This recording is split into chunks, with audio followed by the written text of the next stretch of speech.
Mahingod to sugbog sa mga maabtan nga mong pagsibya, Webes karon pit sa 27 sa Hunyo tuig 2013. Kini sa Jason Doval maghatod kaninyo ugma nagunang balita kahimtang sa panahon, balor sa dolyar ug lotto results. Kini ang Sunstar Webcast.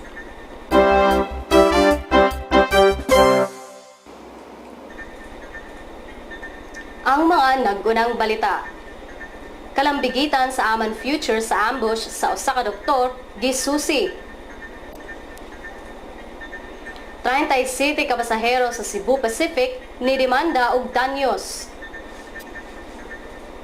Piso-piso nga tubig idili na sa kadalanan.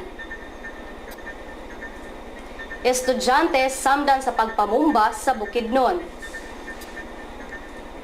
LPA na matikdan sa Surigao. Karkar, number 1 sa dengue.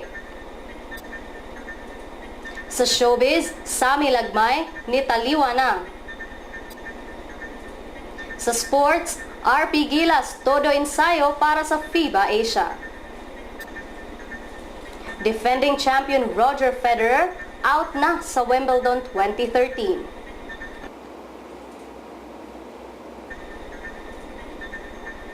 Ang detalye sa mga balita.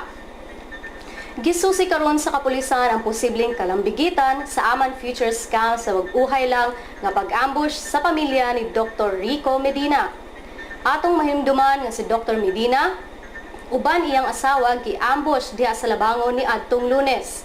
Si Police Regional Director Marcelo Garbo nagkanayon nga nakadawat sila og report nga ang pamilya ni Dr. Medina usa sa mga investors sa Aman Futures. Ang Aman Futures Ponzi Scheme nangilad og libuan ka mga tawo dinhi sa Visayas ug Mindanao. Sa laing bahin, si Eugene Elizalde, ang head sa Cebu City Police Coordinating and Advisory Council, nagkanayon nga dili angay maalarma ang mga Subuanon sa mga panghitabo. It's ongoing. This is a highly urbanized city, no? The fact nga kana silang Dr. Medina, doon naman na sila murag sort of nag-establish as like residence by renting a place here. Kabalik-balik man na sila dito sa Cebu. No, it's dili man na ingon nga kanang it's something nga kanang ma-alarm ta ba.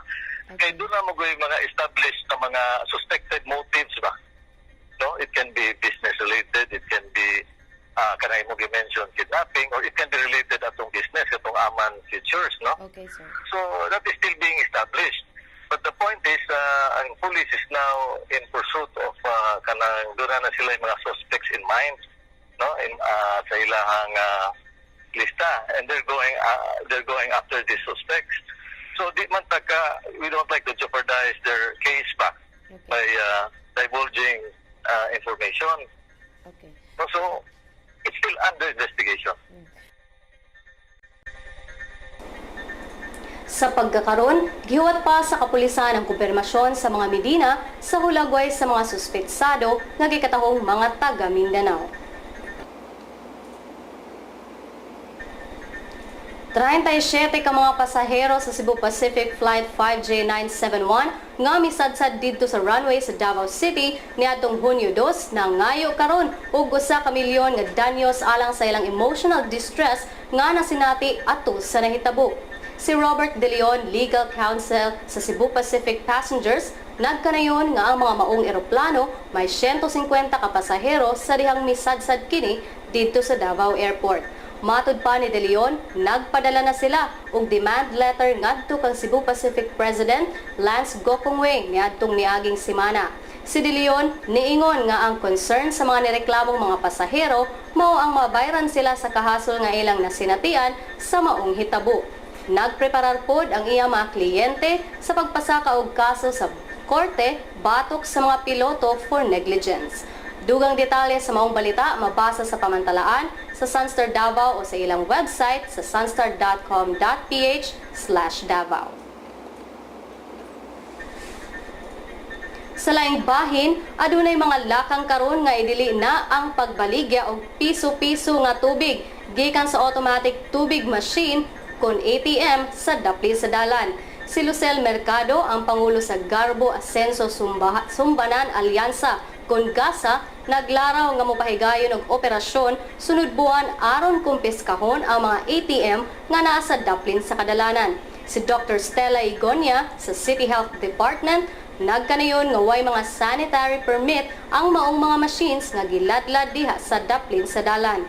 Ang ATM machines naghatag usab og pagkabara sa agyanan sa mga tawo, ilabi na sa mga sidewalk, matud pa ni Joselito Gilbuena sa Situm. Didto sa Kidapawan City, usa ka estudyante nga nagtrabaho sa DXGT Radyo Abante sa Maramag Bukidnon ang samaran human sa pagbutos sa usa ka granada. Giila ang biktima nga si Celso Canyamo. Si Canyamo daling gidala didto sa Bukidnon Provincial Hospital. Ang pagbuton ni guba usab sa ubang parte sa radio station. Ang mga suspitsado nga nilabay sa granada nagsakay og motorsiklo nga walay license plate number. Ang tag-iya sa DXGT nga si Gordon Torres usa-usab kabukal sa Bukidnon. Gituhang politically motivated ang nahitabo.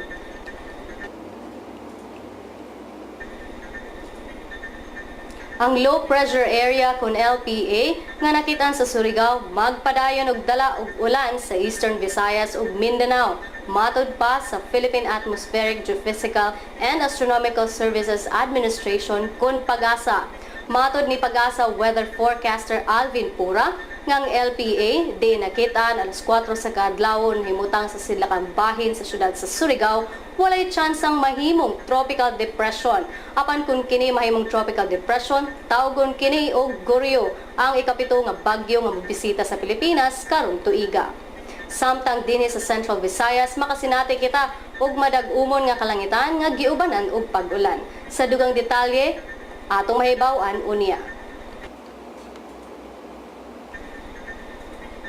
Samtang dinhi sa Sugbo, angay magbantay ang mga taga-Karkar human nag-una kini sa listahan nga may daghang kaso sa dengue. Ang Integrated Provincial Health Office nagkanayon nga ang Karkar numero 1 sa daghang kaso sa dengue. Ang laing lungsod mao ang syudad nga mao ang mga Argao, Toledo, Balamban ug Talisay. Matud pa ni Provincial Health Officer Dr. Cristina Giango nga sud sa buwan sa Hunyo mitala ang ilang opisina og 83 ka mga kaso sa dengue luko probinsya. Sa miaging tuig, ang lungsod sa Minglanilla mao'y numero 1 sa listahan sa mga lugar nga dunay labing daghang kaso sa dengue. Nanawagan usab si Dr. Giango sa tanang lokal nga kagamhanan nga padayong monitoron ang pagsiyaw sa maong makamatay nga sakit. Sa atong pagbalik, si Army Garde maghatag nato og mga balita sa showbiz.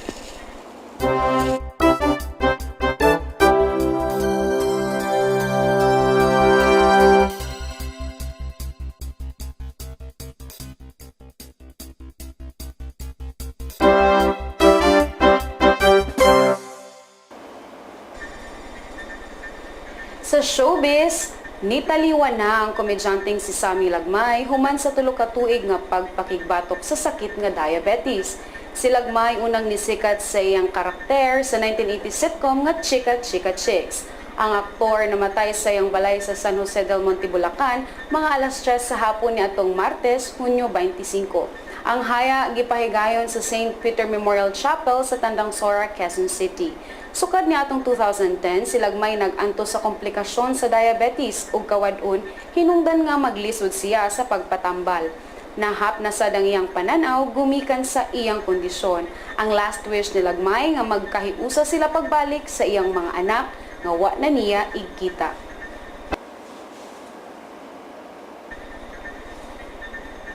Sa laing showbiz balita, nanganti karon si Jackie Forster nga andam na siyang magpa-interview aron iyagyag ang tinuod nga rason sa panagwag nila sa iyang ex-husband nga si Benji Paras. Kini human nga na sakitan siya sa mga giluwatang mga pamahayag sa iyang duha ka mga anak nga silang Andre ug Kobe sa Star Talk niadtong Sabado, Hunyo 22. Atol sa interview sa Star Talk, si Andre ug Kobe mas nihatag og importansya sa nailhan nilang inahan nga si Lexine Diomampo, ang ikaduhang asawa ni Benji Paras. Si Andre ug Kubi nagkanayon usab sa StarTalk nga na-trauma sila sa ilang inahan nga si Jackie ug mas ganahan sila nga layo sila niya. Apan matod ni Forster nga bisag duna na siya laing pamilya karon ug mga anak sa iyang Dutch husband, padayon gihapon siyang naghunahuna sa iyang mga anak kang Benji. Si Jackie, 16 anyos lang dihang gipakasalan ni Benji. Matod niya, sukad sila nagbuwag, wa na siya hatagi og higayon ni Benji nga mabisita si Kobe ug Andre. Para sa uban pang mga balita, bisitaha lang ang specials at sunstar.com.ph/celebrity o i-follow po mi sa among Twitter at Sunstar Showbiz. Sa atong pagbalik, mga balita sa sports, kuyog si Jai Sandoval.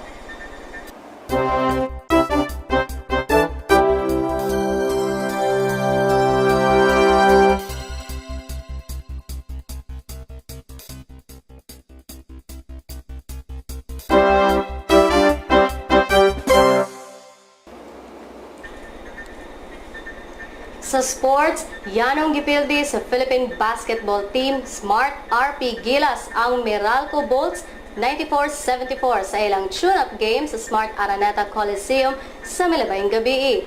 Ang pagpakigbatok sa mga Bolts mo'y midugkat sa mas hugot nga preparasyon sa Gilas din kaduha sa usa ka adlaw sila mag-practice. Gipakita sa Gilas ang ilang nakatunan sa training camp sa Lithuania sa ilang duha tali sa Bolts. Maayo pensang gipakita sa ilang guard nga si Gary David, ingon man sa ilang big men nga silang Marcus Dothit, Junmar Fajardo ug Japet Aguilar. Ang team manager sa Gilas nga si Butch Antonio nalipay sa gipakita sa team ug nang hinaot nga magbunga ang ilang paningkamot. Ang Gilas hugtanong nangandam alang sa FIBA Asia Championships nga ipahigayon dinhi sa nasud sugod karong Agosto 1. Kini mao'y qualifying event para sa FIBA World Championships.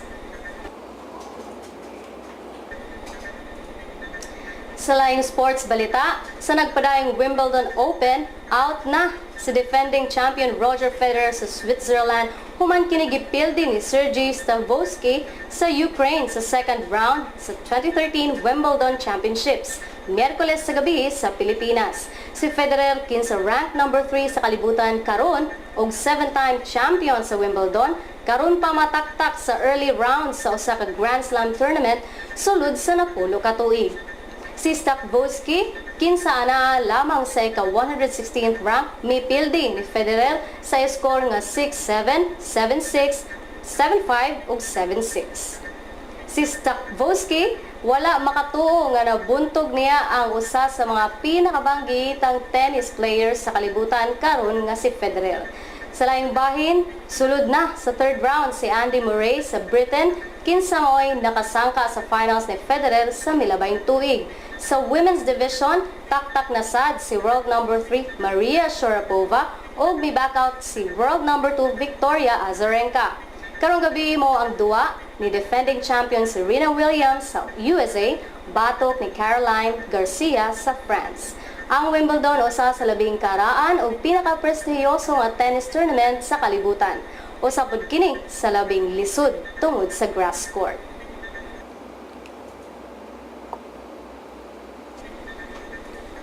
Sa Lotto results, nagkadako na gyud ang premyo sa Grand Lotto nga niabot na sa 153 milyones ka pesos human walay nakadaog sa bula kagabi.